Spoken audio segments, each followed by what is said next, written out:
Good morning students. आज हम वापस फ्लोरीमेट्री के अंदर जो फैक्टर हमने पढ़े थे उन फैक्टर को एक बार देखेंगे। तो कौन कौन से फैक्टर हैं जो फ्लोरीमेट्री में जो फ्लोरेसेंस की इंटेंसिटी को अफेक्ट करते हैं। तो सबसे पहला फैक्टर अपने पास आता है नेचर ऑफ मॉलिक्यूल्स।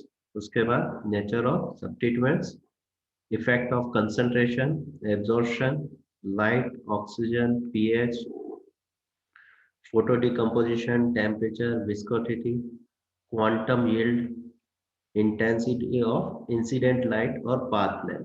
ठीक है, तो ये सारे वो फैक्टर हैं जो कि अपने पास जो फ्लोरेसेंस अपने आप में जो सब्सटेंस से अपने आप में निकल रहा है उसकी इंटेंसिटी को किसी न किसी तरीके से रोक रहे हैं या उसको कम कर रहे हैं। ठीक है, तो इसी को हम कहेंगे फैक्टर अफेक्टिंग फ्लोरेसेंस इंटेंसिटी। तो सबसे पहला जो अपने पास फैक्टर आ रहा है वो अपने पास फैक्टर क्या है, nature of molecules. Nature of molecules के अकॉर्डिंग हम समझेंगे कि all the molecules can not show the phenomena of fluorescence. तो अपने पास जितने भी मॉलिक्यूल्स हैं सब फ्लोरेसेंस जनरेट करें ये पॉसिबल नहीं है। ठीक है, तो यहाँ पे हम सिर्फ उन्हीं को स्टडी करेंगे जो फ्लोरेसेंस जनरेट करते हैं। Only the molecules absorb UV visible radiation can show this phenomena. तो वहां पे भी कौन सा, जो कि यूवी विजिबल रेडिएशन को एब्जॉर्ब करे। ठीक है, greater the absorbability of the molecules the more intensity its fluorescence. तो जिसका मतलब जितना ज्यादा वो अपने आप में लाइट को एब्जॉर्ब कर रहा है कोई भी मॉलिक्यूल्स, तो वो अपने आप में अगर फ्लोरेसेंस नेचर का है तो उसकी फ्लोरेसेंस की इंटेंसिटी भी उतनी ही ज्यादा होगी जितना ज्यादा वो उसको लाइट को एब्जॉर्ब करेगा। नेचर ऑफ सब्स्टिट्यूएंट्स के अकॉर्डिंग अपन देखें कि अब अपने पास जो मॉलिक्यूल्स हैं उसकी स्ट्रक्चर के अंदर किस तरह के ग्रुप उसके अंदर जुड़े हुए हैं। अगर इलेक्ट्रॉन डोनेटिंग ग्रुप उसके अंदर जुड़े हुए हैं तो वो क्या करेंगे, उसके अंदर जो फ्लोरेसेंस जो सब्सटेंस से निकलने वाला है उस फ्लोरेसेंस की इंटेंसिटी को बढ़ा देंगे, एनहांस द फ्लोरेसेंस। तो यहाँ पे जनरली अपने पास इलेक्ट्रॉन डोनेटिंग ग्रुप NH2 है, OH है अपने पास, इसके ऊपर दो लोन पेयर है, इसके पास एक लोन पेयर। तो ये अपने आप में अगर किसी रिंग सिस्टम से या किसी सिस्टम से जुड़े हुए हैं तो वो अपने आप में क्या करेंगे, उस रिंग सिस्टम के अंदर अपने इलेक्ट्रॉन को वहां पे डोनेट करेंगे। ठीक है, तो इलेक्ट्रॉन डोनेटिंग ग्रुप। ठीक है, तो ये इस ग्रुप की वजह से क्या होगा, अपने आप में फ्लोरेसेंस की इंटेंसिटी बढ़ जाएगी। क्यों बढ़ जाएगी, क्योंकि यहाँ पे जब भी अपन कहते हैं किसी भी केमिकल रिएक्शन के अकॉर्डिंग अगर अपन बात करें तो उसका बेस क्या है, इलेक्ट्रॉन। इलेक्ट्रॉन ट्रांसफर होगा जब भी अपने आप में कोई केमिकल रिएक्शन होगी, इसी के अकॉर्डिंग कोई ना कोई फ्लोरेसेंस जनरेट होगा। ठीक है, तो यहाँ पे भी अपन क्या कह रहे हैं कि जब इलेक्ट्रॉन अपने आप में एनर्जी एब्जॉर्ब करेगा तभी अपने पास फ्लोरेसेंस अपने आप के यहाँ देखने को मिल रहा है, क्योंकि इलेक्ट्रॉन ही लोअर से हायर में जा रहा है, हायर से वापस लोअर में आ रहा है। ठीक है, तो यहाँ पे लॉन पेयर ऑफ इलेक्ट्रॉन मिल रहे हैं, मतलब वहां पे फ्लोरेसेंस बढ़ेगा। ठीक है, इलेक्ट्रॉन विड्रॉवल ग्रुप अगर किसी मॉलिक्यूल्स में है जो कि अपने आप में उससे इलेक्ट्रॉन को बाहर निकालते हैं, ठीक है, या फिर इलेक्ट्रॉन की इंसेंटिसिटी के अंदर कम करते हैं, तो इसका मतलब वो इलेक्ट्रॉन को फ्लोरेसेंस जनरेट करने से रोक रहे हैं। ठीक है, तो यहाँ पे कौन से ग्रुप हो गए अपने पास, COOH, NO2 नाइट्रो ग्रुप और एजो ग्रुप हो गया। जैसे जैसे अपन हायर एटॉमिक नंबर पे जाएंगे, atom introduced into the pi electron system decrease fluorescence. तो जैसे जैसे अपन हायर सिस्टम के अकॉर्डिंग गए तो वहां पे क्या होगा, एटॉमिक नंबर बढ़ेगा। एटॉमिक नंबर बढ़ने के साथ साथ वहां पे पाई इलेक्ट्रॉन सिस्टम जो अपने पास जो इलेक्ट्रॉनिक एनर्जी लेवल के अकॉर्डिंग जो ट्रांसफर था वो अपने आप में बढ़ रहा है, तो जिसकी वजह से अपने पास क्या होगा, फ्लोरेसेंस कम होगा। जनरली अगर अपन इसको ऐसे भी देखें तो पीरियोडिक टेबल के अंदर अगर जब अपन नीचे की साइड जाते हैं तो वहां पे डेंसिटी बढ़ जाती है। ठीक है, तो ज्यादा ज्यादा डेंसिटी बढ़ने की वजह से भी अपने पास क्या होगा, वहां पे इलेक्ट्रॉन का लूज होना कम हो जाता है।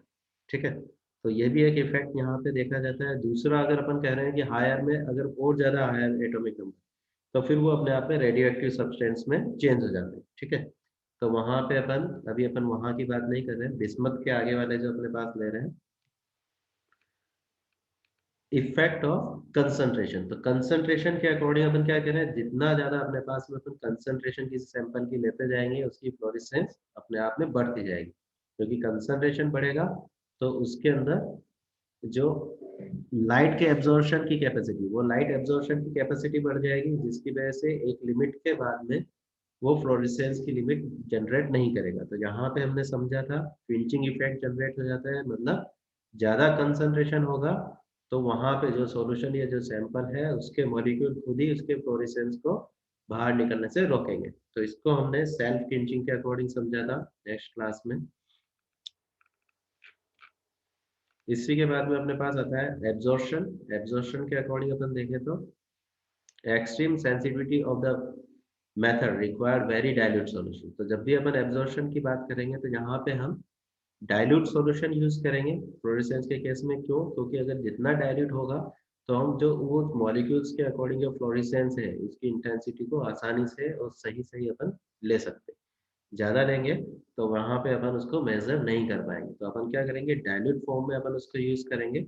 इसी के अंदर हमने समझा था कि अगर कंटेनर है तो यहाँ पे उसकी वजह से भी अपने पास फ्लोरेसेंस कम होगा। क्यों कम होगा? क्योंकि वो कंटेनर अगर ग्लास का है, किसी मेटल का ग्लास का बना हुआ है, कोई इस तरह का जो उसके मेटेलिक ऑक्साइड है, तो वो अपने आप में क्या करेगा, फ्लोरेसेंस को एब्जॉर्ब करेगा। ठीक है।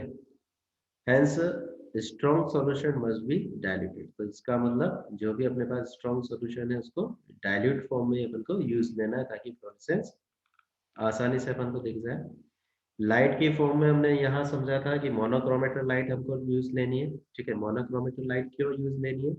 ताकि हम क्या कह रहे हैं कि जो फ्लोरेसेंस हम एक्साइटेशन, एक मिनिमम जो अपने पास रेंज है उसकी, अगर अपन कहें कि मोनोक्रोमेटर लाइट में हमने कोई कलर सेलेक्ट किया तो उसका एक वेवलेंथ होगा, उसके अकॉर्डिंग उसकी कोई एनर्जी लेवल होगा। ठीक है, तो उस एनर्जी लेवल के अकॉर्डिंग वहां पे फ्लोरेसेंस अपने आप में कितना एब्जॉर्ब हो रहा है, कितना जहाँ पे अपने आप में वहाँ एक्साइटेड फॉर्म में हो रहा है, तो उसको हम इजीली मेजर कर सकते हैं। तो monochromatic light is essential for the excitation of fluorescence because the intensity will very with wavelength. तो यहाँ पे अपन ऐसे समझ सकते हैं कि अगर तुमने अगर फोटो डायोड सेल पढ़ा होगा तो वहां तुमने क्या पढ़ा था कि एक लाइट की लिमिट जिसको अपन थ्रेशोल्ड वैल्यू कह रहे हैं, तो एक थ्रेशोल्ड वेवलेंथ और थ्रेशोल्ड फ्रीक्वेंसी की भी अपन बात करते हैं। तो उसी के अकॉर्डिंग वहां से इलेक्ट्रॉन, वहां से अपन क्या कर रहे थे कि अपन मॉलिक्यूल से बाहर निकाल रहे थे इलेक्ट्रॉन। मगर यहाँ हम क्या कर रहे हैं कि वो वेवलेंथ जिसमें कि इलेक्ट्रॉन एक्साइट हो जाए, तो उस कलर की लाइट जिससे कि वो एक्साइट हो गए, मॉलिक्यूल से बाहर नहीं निकले, मतलब एटम से बाहर नहीं जाना है, उसको क्या करना है, उसी के ऑर्बिटल में, एक ऑर्बिटल से दूसरे ऑर्बिटल में शिफ्ट होने के लिए भी एक थ्रेशोल्ड वेवलेंथ की जरूरत पड़ेगी। ठीक है, तो वो अपन किससे सेलेक्ट कर सकते हैं, उसके एक मोनोक्रोमेटिक लाइट के अकॉर्डिंग।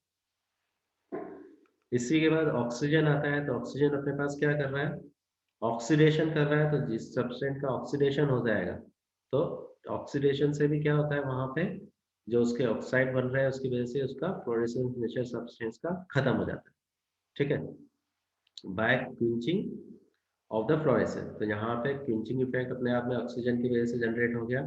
तो जहाँ पे भी ऑक्सीजन ऑक्साइड बना रही है, ऑक्सीडेशन हो रहा है, वहां पे भी अपने पास क्या होगा, जो सब्सटेंस है उसका फ्लोरेसेंस का इफेक्ट कम हो जाएगा।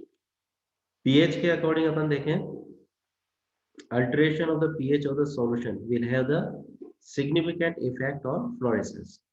Fluorescence spectra is different for the ionized और अनाइनाइज्ड स्पीसीज। तो यहाँ अगर अपन देखें तो यहाँ पे अगर अपन फ्लोरेसेंस ईओसिन डाई की अपन बात करते हैं, तो ईओसिन बाई डाई को अपन बोलते हैं 3 to 4 के अंदर, उसके अंदर फ्लोरेसेंस जनरेट हो रहा है पीएच के अकॉर्डिंग। अगर उस रेंज को हम वेरी कर देते हैं तो यहाँ पे क्या होता है, उस पीएच के अकॉर्डिंग नेक्स्ट पीएच पे वो अपना फ्लोरेसेंस जनरेट नहीं करता।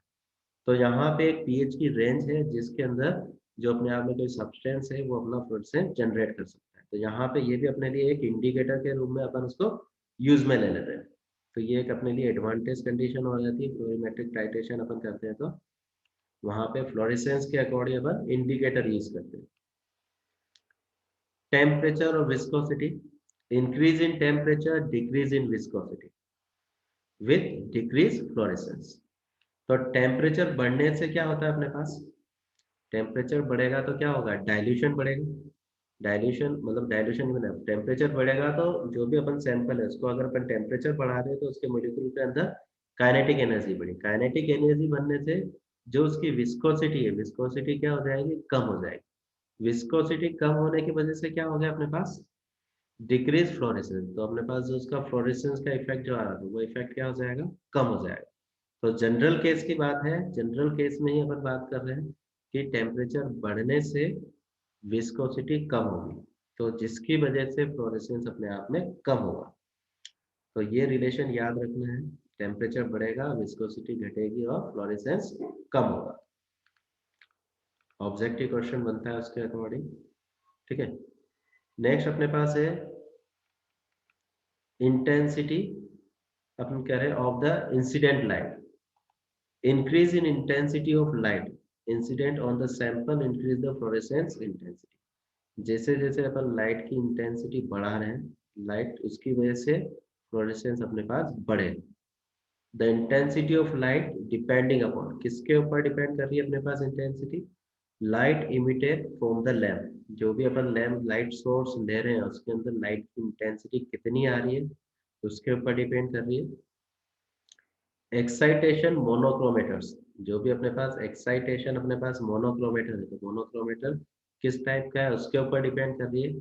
एक्साइटेशन स्लिट विड्थ, जो भी अपन जिस विड्थ से, जिस एरिया से अपन उसको सैंपल के ऊपर बेच रहे हैं, उसकी जो चौड़ाई है वो अपने पास कितना है, कितना बड़ा है, तो वो अपने आप में किसको डिपेंड करेगा कि इंटेंसिटी ऑफ लाइट की वजह से फ्लोरेसेंस होगा या नहीं होगा, ठीक है। यहाँ वर्ड अपन इंटेंसिटी यूज कर रहे हैं, इसका मतलब अपन वेवलेंथ चेंज नहीं कर रहे हैं, ठीक है। जैसे अपन हिंदी में बोलते हैं तीव्रता, तो उसी तरीके से अपन क्या कर रहे हैं, लाइट की तीव्रता बढ़ा रहे हैं, ठीक है। Intensity of light, wavelength change नहीं कर रहे हैं, ठीक है। तो यहाँ पे अपन लाइट, अगर अपन इंटेंसिटी बढ़ा रहे हैं मतलब ज्यादा लाइट दे रहे हैं, सही फॉर्म में और शार्प फॉर्म में अपन उसको लाइट दे रहे हैं, ठीक है। तो कहाँ से मिल रही है? लैंप से, मोनोक्रोमेटर से अफेक्ट हो सकता है, और जो एक्साइटेशन स्लिट है उससे अफेक्ट हो सकता है। नेक्स्ट अपन अगर देखें पाथ लेंथ, तो पाथ लेंथ के वजह से क्या होगा? The effective path length depend on the both the excitation और emission slit width. Path length के अकॉर्डिंग अपन देखें तो the effective path length depend on, किसके ऊपर डिपेंड कर रहा है अपने पास पाथ लेंथ? एक्साइटेशन और इमिशन स्लिट विड्थ, तो कितनी बड़ी उसके अंदर चौड़ाई के अकॉर्डिंग अपन उसको विड्थ को अपन यूज कर रहे हैं। Use of the microcuvette does not reduce the fluorescence. तो अगर अपन क्या कर रहे हैं कि अगर अपन जो क्लास, जो अपन जिसके अंदर सैंपल ले रहे हैं वो अगर अपन काफी छोटा फॉर्म में लेंगे, तो उसकी वजह से जो पाथ लेंथ की वजह से जो लॉस होना है किसका? फ्लोरेसेंस का, वो लॉस अपन आपने लॉस नहीं होगा और शार्प रीडिंग अपने पास आएगी। वैसे ये अपने आप में पैरामीटर सॉल्व हो जाता है किसके अकॉर्डिंग? इंस्ट्रूमेंट की डिजाइनिंग के according. Use of the micro cell में reduce the interference and increase the measure fluorescence। तो अपन use of the micro cell में reduce the interference and increase the, तो यहाँ पे अपने पास क्या यूज करके अपने माइक्रोक्यूवेट, तो ये तो एक इंस्ट्रूमेंटल की डिजाइनिंग के ऊपर है, जिससे अपन इसको वेरी करके वहां पे अपन इसको खत्म कर लेते हैं, ठीक है। तो ये तो एक आइडियल कंडीशन के अकॉर्डिंग वहां अपन मेजर कर सकते हैं। तो इस तरीके से हमने क्या देखा कि कौन कौन से फैक्टर हैं जो कि अपने आप में फ्लोरेसेंस को अफेक्ट करते हैं, क्लियर। तो कौन कौन से फैक्टर अपने पास हो गए, तो एक बार वापस अपन देखते हैं। Nature of molecule, nature of substituents, effect of concentration, absorption, light, oxygen, pH, photo decomposition. Photo decomposition में अपने पास क्या हो रहा है कि लाइट की प्रेजेंट में जो सैंपल है उसका डिकम्पोजिशन हो रहा है, वो अपने आप में किसी न किसी तरीके से डिकम्पोजिशन हो गया, जिसकी वजह से उसके अंदर जो फ्लोरेसेंस सब्सटेंस था वो सब्सटेंस उसके अंदर खत्म हो जाता है, ठीक है। यहाँ पे एक वर्ड अपने पास आ रहा है क्वांटम यील्ड। क्वांटम यील्ड अपन क्या कर रहे हैं कि उसके ऊपर सब्सटेंस के ऊपर लाइट अपन ने किया तो कितने फोटोन उसके अंदर एब्जॉर्ब किए और वापस रिलीज होने के बाद में उसने कितने फोटोन अपने पास रिलीज किए। तो अपने पास फोटोन कितने उसके ऊपर गए, कितने फोटोन उसने एब्जॉर्ब किए, तो दोनों का रेशियो अपने आप में क्या कहलाता है? क्वांटम यील्ड कहलाता है, जिसको अपन फाई से रिप्रेजेंट करते हैं, क्लियर। तो इस तरीके से हमने कौन कौन से फैक्टर यहाँ पे फ्लोरीमेट्री को अफेक्ट करते हैं इसको हमने स्टडी किया।